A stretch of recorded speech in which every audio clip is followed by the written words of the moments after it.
እንዴት መኖር እንዳለብህ ካልወሰንክ ወስነሃል። የሰው ልጅ ለመኖር እንጂ ለመኖር ተዘጋጅቶ ልክ ሊሳካለት ሲል ወደ መቃብር እንዲገባ አይደለም የመጣው። አብዛኛው ጊዜ ትግላችን ደካማ ጎኖቻችንን ለማሻሻል ነው ምንጥረው። ለሰው ልጅ የተፈጠረው ለመኖር እንጂ ለመኖር እየተዘጋጀ ለመኖር አይደለም። እኛ ህይወታችን በሞላ ለመዘጋጀት ነው። ትምህርት ቤት አትሳሳቱ ይለናል። ህይወት ግን የምን ውጤት ነች? የመሳሳት ፈቃደኛ የሆኑ ሰዎች ነው የሚያሳኩት።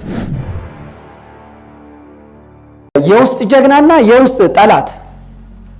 ውስጣችን አንድ ጠላት አለ፣ ውስጣችን ደግሞ ሌላ ምን አለ? ጀግና አለ። የውስጥ ጀግና ህይወታችንን ሊመራው በአግባቡ ሊያስኬደው የሚፈልገው ማንነታችን የውስጣችን ጀግና ነው። ታዲያ ውስጥ ጠላታችን ማን ነው? የውስጥ ጠላታችን የምንለው ከጀርባ ያለ ድምጽ ነው። አንዳንዴ የማናስተውለውም ድምጽ ሊሆን ይችላል። ይህ ጠላት ምን ይለናል? ይህንን አትችልም። በጣም ብዙ ማስረጃዎች አሉት ላለመቻላችን ማለት ነው። እና ከጀርባ ያለ ድምጽ ነው እንደማንችል፣ እንደማይሆንልን፣ እንደማይሳካልን የሚነግረን ማለት ነው። ሁሌ የሚያስታውሰን እንደውም እንዴት ብደፍር ነው ይገባኛል ያልከው ማለት ነው የሚል ማለት አሁን ድሪም ቦርድ ወይም ባንድም በሌላ በኩል የህልም ሰሌዳ የለጠፋችሁ ካላችሁ ወይም ደግሞ ስለ ህልማችሁ ሰው ፊት ስትናገሩ ተናግራችሁታል። ግን የሆነ ድምጽ ደግሞ አለ ትፎግራለህ፣ እንዴ እቺ ነገር እንኳን ሪያሊስቲክ አይደለችም ምትሆንም አይደለችም የሚል ከውስጥ ሆኖ የሚያንሾኮሽክ ድምጽ፣ ቆይ ይደርሳል እያለ የሚያዘናጋን ድምጽ። ለረጅም ጊዜ ከምቸገርባቸው ነገሮች አንዱ ምን ነበረ? ማራዘም የሚባለው ነገር። ስኬታማ ልሆን ጥቂት ሲቀረኝ ደጁ ላይ ስደርስ ወደ ኋላ ቆይ ይደርሳል፣ ረጋ በል፣ ምን አጣደፈ የሚል አንድ ድምጽ በተግባር የሚገለጥ ድምጽ ነበረ እኔ ጋር ማለት ነው። እና ምንድነው ችግሬም ለምንድነው ማራዝመው ሁሌ ለረጅም ጊዜ አይገባኝም ነበር። እና አንድ አሰልጣኝ ኤሪክ ወሪ ይባላል እና ፕሮክራስቲኔሽን ማራዘም የሚባለውን ብዙ ጊዜ ብዙዎቻችን ሰነፍ ስለሆንን ይመስለናል አይደል? ወይ ደግሞ ግዴለሽ ስለሆንን ይመስለናል። የሰልፍ ወርዝ ኢሹ ነው፣ የይገባኛል ጥያቄ። ምሳ ታራዝማላችሁ? ምሳ ሰዓት ደርሶ ምሳው ቀርቦ ቆይ ቀስ ብዬ እበላለሁ ትላላችሁ? ስንፈልገው እናደርጋለን፣ እንበላለን አይደል? ሌሎችም እነዚህ በጣም አጥብቀን የምንፈልጋቸውና እርግጠኛ የሆንባቸውን ነገሮች አናራዝማቸውም፣ እናደርጋቸዋለን። ብዙ ሰው ውድቀትን የሚፈራ ነው አይደል የሚመስለው? ስኬትን በጣም እንፈራለን።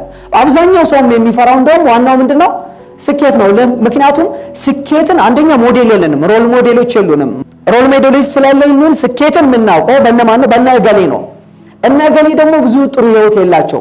ስለዚህ ሰብኮንሺየስሊ ውስጥ አንድ ድምጽ አለ፣ ስኬታማ መሆን የለብህም ምክንያቱም ስኬታማ ከሆንክ ያን ሰውዬ ትሆናለህ የሚል የሚያዘናጋ ወደ ኋላ የሚጎትተን ልክ ያንን ቦታ ላይ ስንደርስ የሚያስቀረን ድምጽ አለ። ያ የውስጥ ጠላት ነው። ድክመትን ለማሻሻል መስራት ምን ማለት ነው ካላችሁኝ፣ አብዛኛው ጊዜ ትግላችን ደካማ ጎኖቻችንን ለማሻሻል ነው ምንጥረው። አሁን ስለ ደካማ ጎኖቻችሁ ስታስቡ ምንድነው ወደ ህሊናችሁ የሚመጣው? ያነቃቃችኋል ወይስ ስሜታችሁን ያወርደዋል? ስሜትን ያወርዳል አይደል? ስለዚህ አሁን ትልቁ ቁልፍ ምን መሰላችሁ? ፋይንድ ዩር ስትሬንግስ። ሁሉም ሰው ጠንካራ ጎን አለው፣ ቢያንስ አንድ ነገር። እሱ ላይ ኮከብ ለመሆን ሞክሩ። ማንም የማይደርስባችሁ ለመሆን ሞክሩ። ቁልፉ ያለው እሱ ላይ ነው።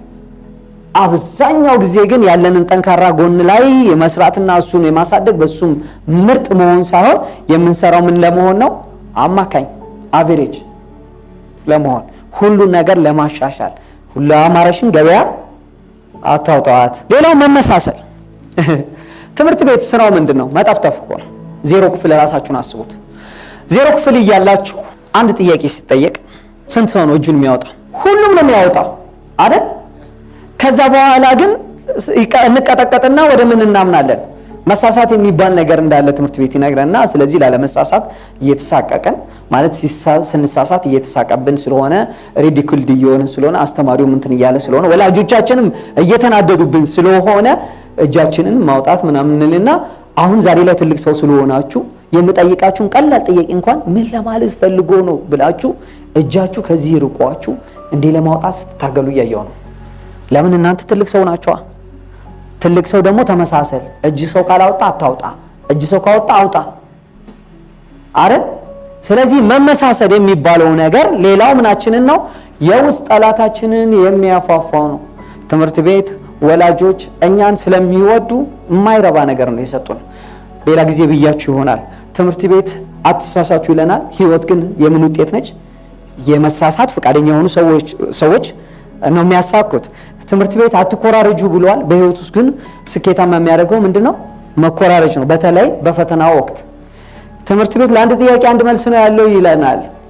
ስለዚህ በዚህ ጋር ብቻ ነው የምትወጣው ነው። ለአንድ ጥያቄ አንድ መልስ ነው ያለው። ህይወት ግን እንደዚህ አይደለም። ወደዚህ በዛ ጋር መውጣት ይቻላል፣ በዚህ ጋር መውጣት ይቻላል። እንደ አዲስ አጋ ደግሞ በዚህ ጋር በገመድ መውጣት ይቻላል። በህይወት አንድ መልስ አይደለም ያለው። ትምህርት ቤት ግን ጠፍጥፎ ለመመሳሰል የምንችል ሰዎች ብቻ ሆነን ውስጣችን ምንም እንደሌለ እየተሰማን ሁሉ ማለት ነው። ለመመሳሰል የምናደርገው ጥረት እኮ ምን እንደሆነ ታውቃላችሁ አይደል? እኔ ውስጥ የለም ከሚል መነሻ ሐሳብ ነው የሚነሳው። እኔ ውስጥ አቅም የለም፣ እኔ ውስጥ የሆነ ነገር የለም ነው የሚለው። ስለዚህ ለመመሳሰል የምናደርገውን ጥረት በውስጣችን ያለውን ጠላት ያፋፋል።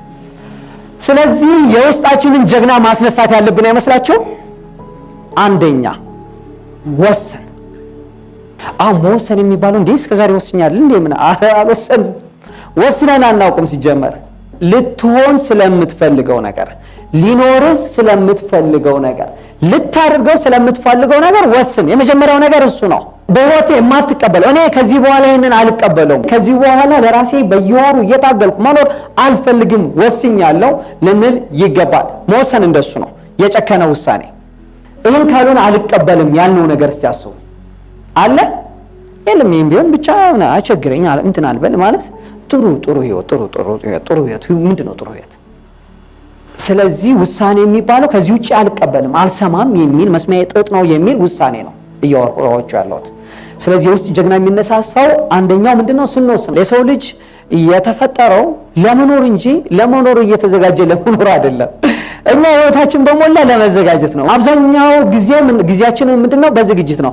መማር አለብኝ፣ ለምን ጥሩ ስራ መስኖር አለ። እንደሱ አይደለም። ዛሬ ነው ዘጭ አድርገን መኖር ያለብን። አንደኛ ባለን፣ ሁለተኛም ደግሞ በምንፈልጋቸውንም ጭምር ጠይቀን። ምክንያቱም የሰው ልጅ ለመኖር እንጂ ለመኖር ተዘጋጅቶ ልክ ሊሳካለት ሲል ወደ መቃብር እንዲገባ አይደለም የመጣው። እንደሱ ነው ጉዟችን ማለት ነው። እሱ መሆን የለበትም። ሁኔታዊ ሳይሆን ሰውን የሚፈጥሩ ሰው ሁኔታዎችን ነው የሚፈጥረው። ቤንጃሚን ፍራንክሊን ደስ ይላል ማለት ሰርከምስታንስ እኛን ክሬት አያደርጉንም። ሰርከምስታንሶችን እኛንን ክሬት ማድረግ ያለብን።